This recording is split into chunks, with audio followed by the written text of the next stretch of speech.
Cette semaine à Mag-Hebdo, on discute d'intégration de personnes handicapées avec Jean-Noël Bilodeau du Zèbre Rouge et Natacha Groslot de Mouvement Action Découverte.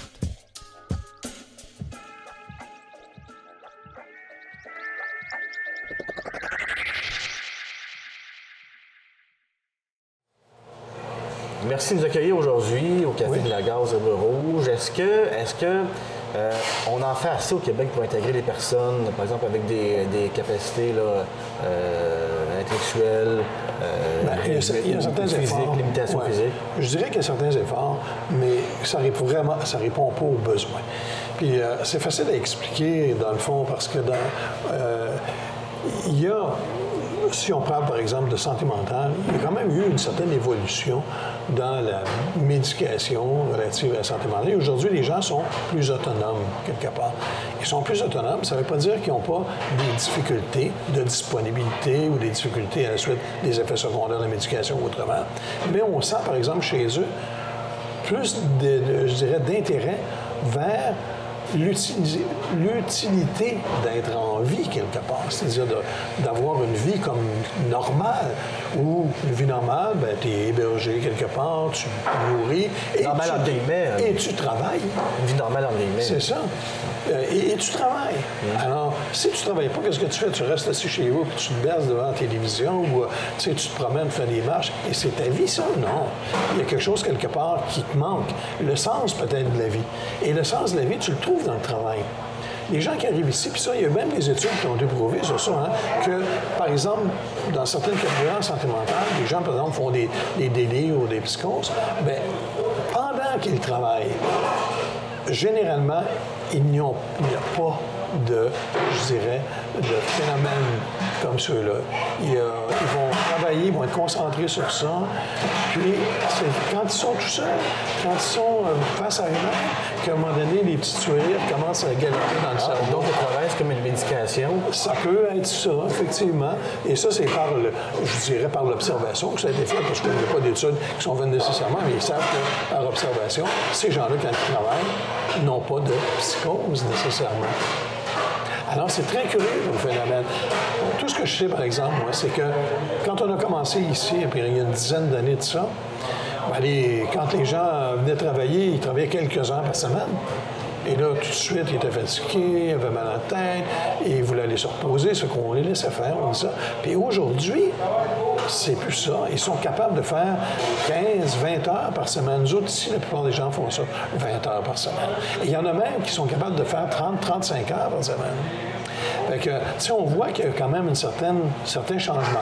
Le seul problème, c'est qu'il faut se battre contre les préjugés sociaux qui disent « Ah, les gens santé mentale, il ne faut pas embaucher ça. Ah, les gens santé mentale, ils ne seront pas capables de travailler comme les autres. » Ils sont dangereux. Ou ils peuvent être dangereux aussi. J'ai déjà vu quelqu'un qui me disait « Ah, mais moi, j'ai une cuisine, mais là, je ne peux pas les prendre parce qu'il y a des couteaux. » Tu dis « Mais écoutez, madame, tu sais, couteau pour couteau, ils ne prendront pas ces couteaux-là pour attaquer quelqu'un. Ils font un problème de santé mentale. C'est pas des psychopathes. Tu sais, ils ont tellement vu de films dans lesquels on dit « Ah, c'est un schizophrène, il a fait ça. » Non. Il n'y a pas de... Vous savez que le degré de danger ou de dangerosité d'un schizophrène, c'est 0,5 parmi la population. Et savez-vous, c'est combien le taux de dangerosité d'un homme marié? C'est 20 %. Ah oui? Fait que là, je veux dire, moi, je serais plutôt inquiet si j'avais une cuisine dans une maison. Et à part de, tu sais, si je travaille dans la cuisine ici, comme c'est l'exemple, et jamais on a des incidents de ce type-là. Là. Puis là, ça fait, comme je vous dis, ça fait 15 ans qu'on le fait ici. L'homme marié est plus dangereux qu'un schizophrène. Quand même surprenant. Parce que d'abord, on comprend aussi que le schizophrène, lui, est souvent en déni de ces choses-là. Lui, il est en déni d'activité sociale, il est en déni d'intérêt, il a de la misère avec tout ça, lui. C'est pas lui qui va courir après le trouble, c'est lui. Lui, il va chercher à l'éviter, le trouble, de toutes les façons possibles. Il va rester dans sa chambre tout seul, il va écouter de la musique tranquille. Tu sais, c'est pas du tout une personne là, que tu vas voir s'éclater dans une place publique. Il y a certains types de schizophrénie ou qui peuvent être plus pas du même ordre, mais il reste quand même qu'en général, c'est pas du tout des gens qui vont être querellants, vindicatifs, agressifs ou autres. Ici, c'est une entreprise d'économie sociale, Oui, ça? c'est une entreprise d'économie sociale. C'est quoi vos combats que vous devez faire avec les institutions gouvernementales, les paliers, je ne veux pas provinciales? Essentiellement, en fait, il y en a deux hommes, mais le premier, c'est la reconnaissance. C'est très curieux que je dise ça parce que, bon, peut-être qu'on se retrouve, dans le fond, comme 15 ans en arrière de tout le monde dans ce domaine-là. Parce que la reconnaissance, il y a plein d'organismes communautaires qui existent aujourd'hui pour venir en aide ou faire de l'entraide en santé mentale. Mais il n'y a pas de reconnaissance de programmes qui font en sorte qu'il puisse y avoir une insertion psychosociale de la santé mentale par le travail. Ça, c'est encore en discussion, il y a des débats sur ça. Même nous, on fait partie d'un comité national de santé mentale au travail parce que tant et aussi longtemps qu'on n'aura pas une reconnaissance faite par le gouvernement, on n'aura jamais de subvention qui pourrait être récurrente, par exemple, pour faire tenir ces organismes-là en vie. Ça se querelle un peu entre le ministère de l'Emploi et le ministère de la Santé. Un dit, bien, s'ils ont des problèmes de santé, bien, il faut le définir comme étant un problème de santé, puis s'ils travaillent, il faut le définir comme étant des gens qui sont en emploi. Bon. Alors, il y a des programmes qui sont offerts par Emploi Québec, par exemple, pour faire des programmes de réintégration au travail. Oui, on utilise ces programmes-là, mais on a un espoir limité sur la vraie réintégration. La vraie réintégration, c'est pas qu'ils retournent sur le marché conventionnel du travail avec des taux de productivité qui sont pas les leurs, avec une absence de conditions qui vont faire en sorte qu'ils vont lâcher vite l'emploi. Ce que ça prend, c'est des conditions qui vont faire en sorte que, étant au niveau des horaires de travail, au niveau des conditions même de travail, que ce soit, adapté à leurs conditions à eux.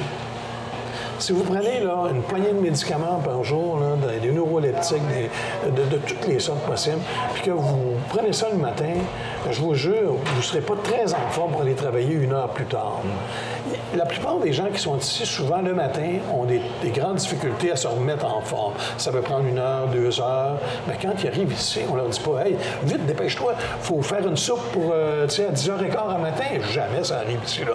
Ils vont travailler à long terme sur des produits qu'on fait, puis sur la préparation des mets. Puis on a aussi 2-3 professionnels qui travaillent avec eux, soit comme cuisiniers ou soit comme intervenants, pour être capables d'encadrer ça.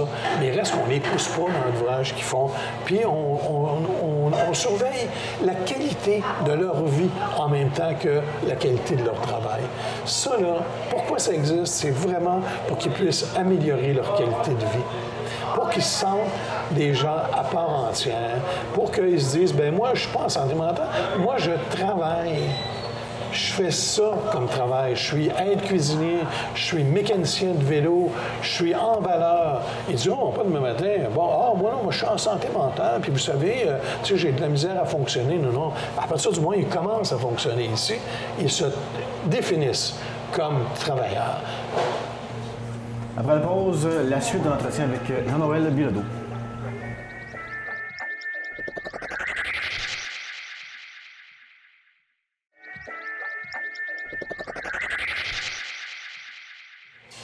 Est-ce que c'est un tremplin ici pour aller ailleurs dans la vie? Ça peut être un tremplin. Aller faire d'autres choses dans la vie, par la suite acquérir certaines compétences et confiance, justement? Vous parlez de tremplin, moi je parle d'espoir. Le tremplin, quelque part, c'est comme si c'était une définition à dire, ben là, ils vont se prendre un élan, puis ils vont faire d'autres choses, ils vont aller ailleurs. Dans le tremplin, il y a comme une espèce d'élan, là. Mais nous autres, on travaille peut-être sur l'élan aussi, mais en même temps, on se dit, wow, si ça arrivait, ça serait un signe que ça, ce qu'on fait ici, ça donne de l'espoir à ces personnes-là d'aller vers une normalisation ou vers,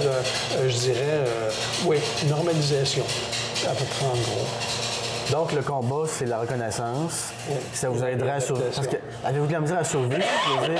Est-ce que ça aiderait vraiment quelque chose? C'est-à-dire que si, par exemple, on avait une reconnaissance comme un organisme qui est voué à à la réintégration psychosociale par le travail, c'est certain que si on avait ça, ça nous donnerait peut-être des subventions récurrentes. Actuellement, on n'en a pas. Ceux qui soutiennent l'organisme ici, c'est je dirais, les petites enveloppes des députés locaux, presque les dons, parce qu'on reçoit énormément de dons d'individus. Ensuite de ça, les institutions locales, du genre comme le C3S, ont des petits budgets, le CLD, la MRC, tous les organismes qui sont là, on les sollicite, c'est évident, parce qu'on n'a certainement pas des budgets énormes. Alors là, pour avoir des personnes, des professionnels qui viennent nous aider, bien, ça nous prend un peu d'argent. Alors, c'est un peu ça que ça fait. Par contre, quand on fait de la réparation de vélos, puis qu'elle est bien faite, on les vend, les vélos. Et ça donne un peu de sous. Puis ici, on a tous les jeudis un souper, qui est un souper de financement. Et le reste du temps, c'est une tablée communautaire. Les gens qui viennent ici manger payent 4 $ pour leur repas. Puis les travailleurs, c'est un petit peu plus, c'est 6 $. Mais pour la plupart des gens, avoir un bon repas chaud pour 4 $ par jour, ça reste quand même important dans leur alimentation. Ça, c'est quelque chose qui est une priorité pour nous ici. Et pour vous, est-ce que ce serait important d'avoir cette reconnaissance-là en disant, OK, le gouvernement, il se dit, hey, c'est le fun ce que vous faites, puis on est là derrière vous autres. Oui. Je dirais bien pire que ça, s'il pouvait calculer un peu, ce gouvernement-là, il va comprendre que ça coûte pas mal moins cher de les faire travailler dans un organisme comme le nôtre que de les renvoyer à l'hôpital à tous les 3 mois, puis qu'il n'y ait pas de filet social autour d'eux pour les garder. Nous, ici, là, la réhospitalisation sur l'équipe de travail, il y en a très peu. Je dirais même qu'il y en a 7 ans, 8 ans sans réhospitalisation. Puis ça, je suis certain que je ne suis pas le seul organisme comme ça. Je suis certain que partout où il y a les mêmes, je dirais, les mêmes vocations, les mêmes missions, bien, c'est ça qui arrive. Les gouvernements devraient prendre conscience souvent que l'action dans le communautaire, ça représente souvent 99 % de la thérapie, qu'on pourrait appeler ça, ces gens-là vont aller passer, maintenant 2 semaines à l'hôpital, puis après ça, le vendredi soir, ils les renvoient dans la société. Souvent, ils sont poqués par la médication. Souvent, ils ont perdu des habiletés. Des fois, ils ont perdu le travail, ils ont perdu la famille et tout le reste. Et là, nous autres, ici, on va comme recréer avec eux une vie normale. Et ça prend du temps, mais il reste quand même que c'est ça qu'on fait. Et quand ces gens-là s'aperçoivent qu'il y a autour d'eux des gens qui vont les aider, autour d'eux des gens qui vont soutenir leurs efforts, c'est drôlement important de soutenir les efforts. Ça prend du monde, ceux-là, qui sont drôlement ferrés pour tous les jours, soutenir les efforts de ces gens-là, parce que même pour eux autres, c'est tellement difficile qu'on se dit quelque part, si on est capable de faire ça, bien, on vient de faire la grosse job de thérapie. Puis c'est pas la thérapie qu'on fait. Puis jamais on parle de thérapie ici, puis jamais on parle de maladie, puis jamais on parle de... Jamais? Jamais. C'est jamais abordé? Non. Très peu. En tout cas, quand ça peut arriver, parce que des fois, il peut y avoir des gens qui peuvent être malades à l'ouvrage. Mais je pense que dans tous les bureaux du monde, dans toutes les usines, dans tous les chantiers, il y a du monde qui arrive à l'ouvrage puis qui peuvent tomber malades à l'ouvrage. Je me sens, moi j'ai vu ça. Ah oui, c'est ça. Puis même quand on va à la santé mentale, on effleure le burn-out qui est là, mais souvent on a des dépressifs très sévères, mais où ça a commencé? Ça a commencé à l'ouvrage, tu sais, ça n'a pas commencé par magie. Par magie.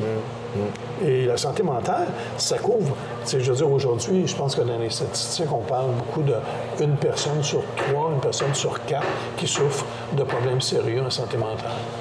C'est énorme. Et je ne pense pas qu'actuellement, les systèmes de santé sont prêts pour affronter l'ensemble des problèmes qu'il y a là. Tu sais, moi, dans mon équipe ici, j'ai entre autres des autistes. Les autistes, ils viennent ici avec nous dans un autre contexte. Santé mentale, limitation intellectuelle. Mais je sais aussi qu'il n'y a pas de service pour eux. Les gens sont dans l'inconnu. Ils vont donner des services de répit aux parents, mais qu'est-ce qu'ils font pour développer, je dirais, la personne autiste dans son milieu? Moi, je lis un petit peu la solution parce qu'ils travaillent. Et ils travaillent. Donc, quelque part, ils peuvent... Tu sais, ces gens-là, même s'ils ont un handicap qui peut être parfois sérieux, il reste quand même que quand ils sont au travail, l'handicap n'existe plus, en fait. Ça dépend vraiment du regard des autres. Ça ne dépend pas d'eux. sont parfaitement convaincus que ce qu'ils font est utile. Et puis moi aussi, je le suis. Puis j'ai beau essayer d'expliquer à des fonctionnaires du gouvernement, leur dire, vous ne reconnaissez pas le travail qu'ils font? C'est-tu drôle? Vous mangez avec nous ici, puis ce que vous mangez a été préparé par des gens que vous dites improductifs. Vous venez vous acheter un vélo chez nous. Et le vélo, il a été fait, recyclé par des gens qui sont considérés comme étant improductifs. Des fonctionnaires qui disent ça?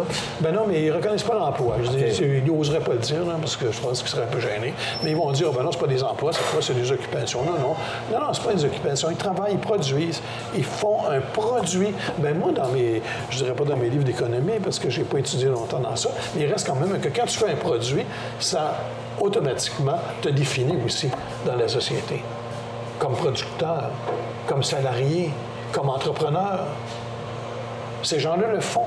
Comment ça se fait qu'ils n'ont pas cette reconnaissance, la reconnaissance qui vient avec? Donc, il reste à changer la mentalité des institutions du gouvernement. Oui. Pas de arrêter d'avoir peur, puis constater ce qui se fait. Je veux dire, c'est inimaginable. On se dit, puis là, on en discute beaucoup de ça. C'est des gens qui ont même de santé mentale, ne sont pas nécessairement des gens malheureux. Il y a souvent des gens qui vont avoir peut-être moins la capacité que les autres, qui vont avoir des symptômes qui sont difficiles à supporter, mais qui, dans la vraie vie, sont des gens qui sont capables d'être heureux, puis qui sont capables d'améliorer aussi leur qualité de vie. Alors, c'est tout cet aspect-là qui est important. Et quand on travaille dans un organisme comme ici, bien, c'est drôle, hein? La notion de travail, elle est couplée avec la notion de qualité du travail, de plaisir au travail, de bonheur au travail. C'est le fun, ça. Moi, j'ai travaillé toute ma vie, moi, dans des organisations, et je n'ai pas entendu beaucoup la notion du bonheur au travail. Tu sais, on me disait... On est tout le temps maudit après son travail. Il y a toujours quelque chose. Même si on chiale contre notre travail, notre patron, nos tâches. C'est ça. Bien, si tu avais un patron qui disait, oh, un matin, on va parler bonheur au travail, puis on va prendre ça cool. Ça ferait drôle un peu. On va faire zen un peu là, pendant quelques heures. Bien, il y en a qui quand même améliorent les conditions de travail, c'est sûr. Mais je veux dire, quand tu regardes le monde du travail, c'est un monde qui est dur. C'est un monde qui est exigeant. Quand on parle de productivité, oh mon Dieu, ça veut dire par la course. Ça ne veut pas dire lentement, nous allons exécuter les tâches que voici. Non, ça ne marche pas de main. Tu sais, c'est vraiment, tu as ça à rencontrer, tu as des deadlines à rencontrer. Il faut que ton produit soit prêt pour demain matin. Puis, il faut que ça parte. Puis, on fait des heures supplémentaires. C'est toujours sous le stress comme ça. Pas un univers qui est très, très, je dirais, proche du bonheur au travail. Ça, c'est plutôt le contraire. Mais si ici, on tient compte de ça parce qu'on sait que ces gens-là, au départ, n'ont pas même pas accès au travail. Mais quand on leur donne accès au travail, il faut faire en sorte que ce soit dans un milieu qui aussi leur donne la chance d'être heureux au travail. Philippe Bilodeau, merci bien de nous avoir accueillis ici. On va prendre un petit café. Café du bonheur. Un café communautaire en plus. Merci. Préparé par des gens qui, ont leur place dans la société.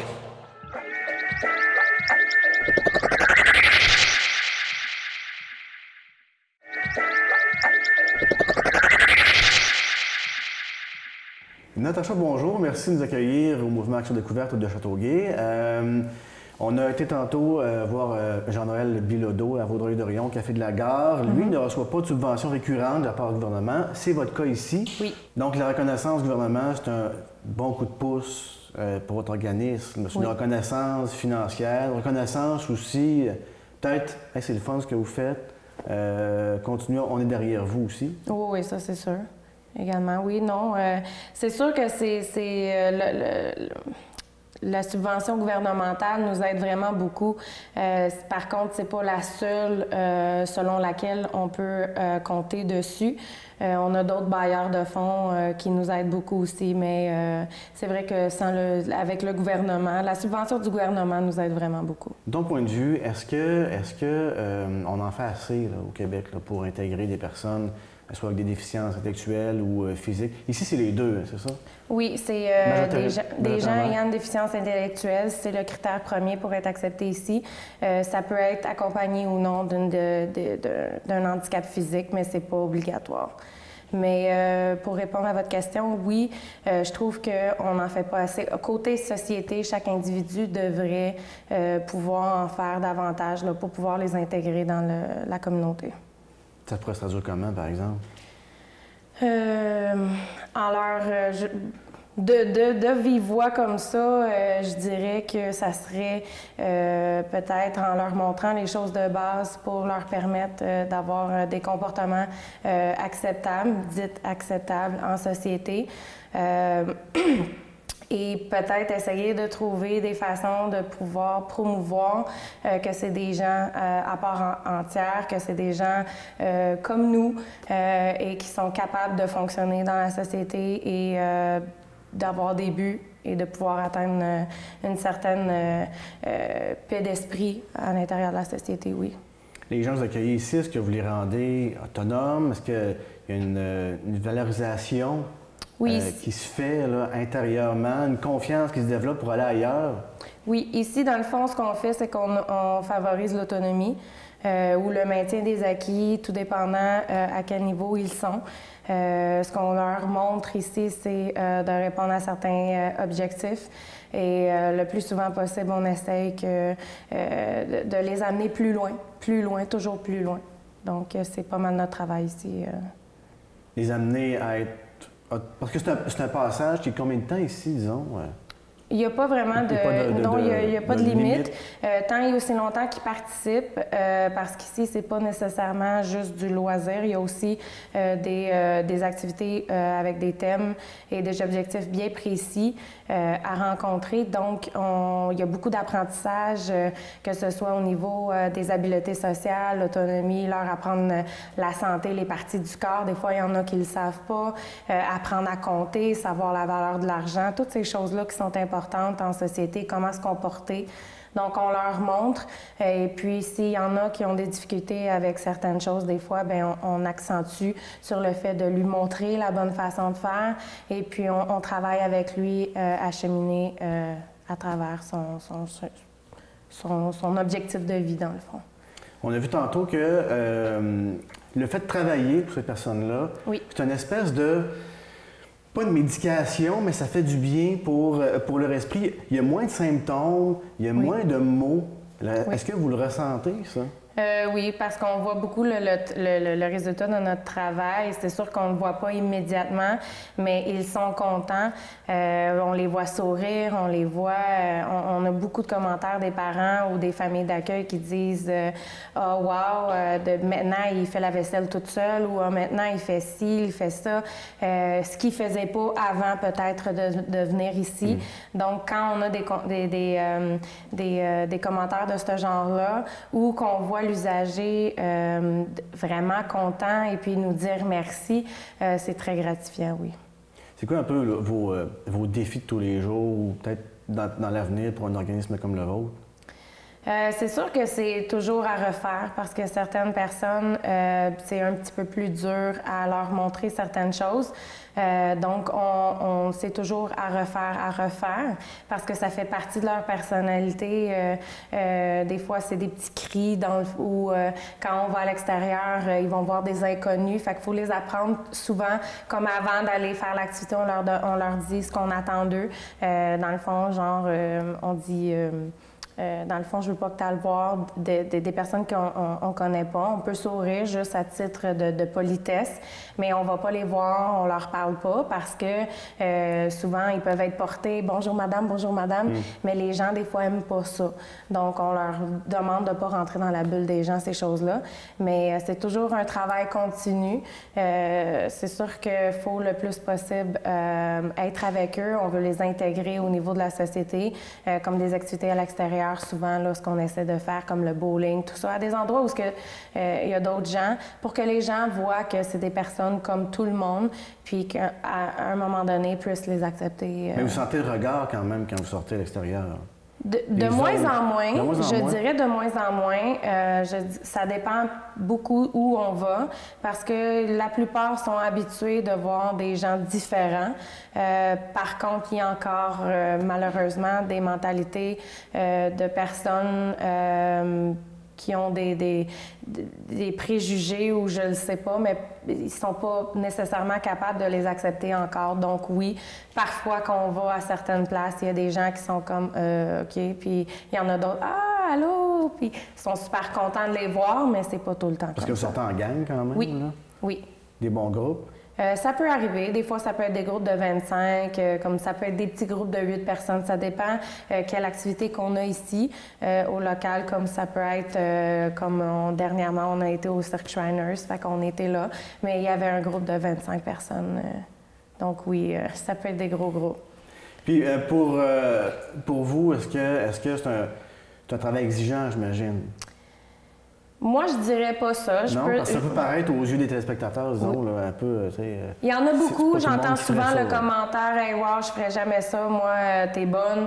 Non, moi, je le qualifie pas comme ça. À la fin d'une journée, si je peux avoir rendu le sourire à quelqu'un 15 minutes de temps ou de lui avoir appris quelque chose, moi, je pense que j'ai fait mon travail. Oui, il y a des journées un peu plus épuisantes que d'autres, là, quand on a un groupe de 30 ou 60 personnes ici et qu'il y a plusieurs tâches ou une grosse organisation. Oui, je peux dire que c'est des journées où on est pas mal plus épuisé. Par contre, à la fin de la journée, moi, c'est ma paye de voir que j'ai pu rendre possible une bonne journée pour ces personnes-là. Natacha Groslot, merci bien de t'avoir accueilli aujourd'hui ici chez Mouvement Action Découverte de Châteauguay. Pas de problème, ça fait plaisir.